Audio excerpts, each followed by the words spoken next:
დღეს აქ ოპტიმისტები ვარ შეკრებილები. ოპტიმიზმი ეს არის ნება.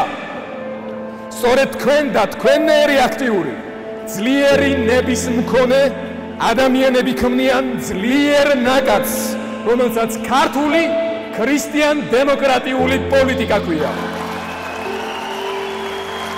პოლიტიკა ადამიანების გაერთიანების ხელოვნებაა და არა მათი შუბლებით დაჯახების. ნებისმიერი ქვეყნის შიგნით თუ გარეთ, ვინც ასუსტებს ქართულ სახელმწიფოს, ჩემი პირადი მტერია. ჩვენ გავიმარჯვებთ უიმედობასა და უპასუხისმგებლობაზე.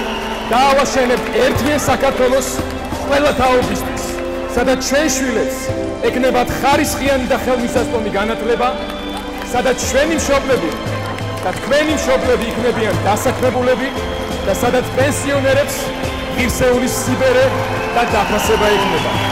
ამ ბრძოლაში მივდივართ და ამ ბრძოლაში გავიმარჯვებთ.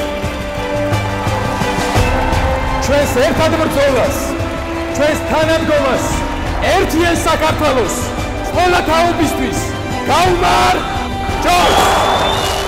ღმერთმა დაუწყო საქართველო.